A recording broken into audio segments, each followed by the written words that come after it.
అండి ఇప్పుడు ప్రస్తుతం అన్నపూర్ణ స్టూడియోస్ దగ్గర పరిస్థితి ఎలా ఉందో మన ప్రతినిధి హైదరాబాద్ నుంచి బాలకృష్ణ అందిస్తారు. బాలకృష్ణ, అన్నపూర్ణ స్టూడియోస్ దగ్గర ప్రస్తుతం పరిస్థితి ఎలా ఉంది? ప్రతి సమావేశం అయితే ఇంకా ప్రారంభం కాలేదు. పవన్ కళ్యాణ్ ఆన్ ది వేలో ఉన్నారు. మరి కాసేపట్లో అన్నపూర్ణ స్టూడియోస్ పవన్ కళ్యాణ్ చేరుకోబోతున్నారు. పవన్ వచ్చిన తర్వాత 24 క్రాఫ్ట్లకు సంబంధించిన సంఘాల అధ్యక్షులు ఎవరైతే ఉన్నారో వారితో సమావేశం అవుతారు. ప్రధానంగా అమ్మకపాడు వర్మ మీద ఎటువంటి చర్యలు తీసుకోవాలి, ఇలాంటి వ్యవహారం అసలు అసలు ఎంత స్వతంత్రంగా వ్యవహరిస్తున్నా ఎందుకు స్పందించడం లేదు అనే అంశానికి సంబంధించి కూడా కీలక చర్చ జరగనున్నట్టుగా తెలుస్తుంది. మరొక వైపు పవన్ కళ్యాణ్ ట్విట్టర్ వేదికగా కొన్ని కీలక ఆరోపణలు చేస్తూ ఉన్నారు. మన దగ్గర ఉన్న ఆధారాలు కూడా బయటపెట్టడానికి రెడీ అవుతున్నారు. స్టేట్ యూనిట్ అంటూ కూడా ట్వీట్ చేస్తూ ఉన్న నేపథ్యం మొత్తం ఓవరాల్ గా మనం తీసుకుంటే ఉత్కంఠగా నడుస్తుంది.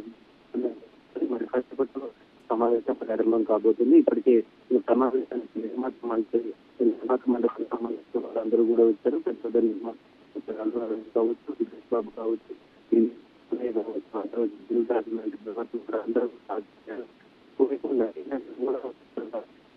స్టూడియోకి చేరుకుంటున్న పరిస్థితి సమావేశం ప్రారంభం కాబోతుంది. ఈ రోజు వర్మ ఎలక్షన్, శ్రీరెడ్డి అంశం, ఈ రెండు అంశాలకి ఈ రోజు పెట్టాలనే ఆలోచన పవన్ కళ్యాణ్ ఉన్నట్టుగా తెలుస్తుంది. ఈ సమావేశం సాయంత్రం వరకు కొనసాగే అవకాశాలు క్లియర్ గా కనిపిస్తున్నాయి. సమావేశం తర్వాత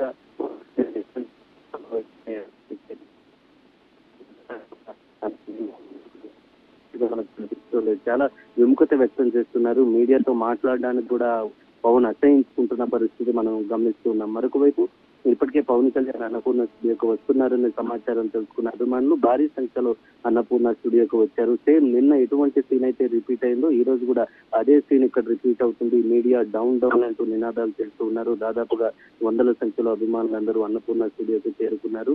పోలీసులు కూడా భారీ భద్రత ఏర్పాటు చేశారు. మొత్తం ఇక్కడైతే పరిస్థితి అయితే కాస్త ఉత్కంఠగానే ఉంది. స్వాతి. రైట్ బాలకృష్ణ.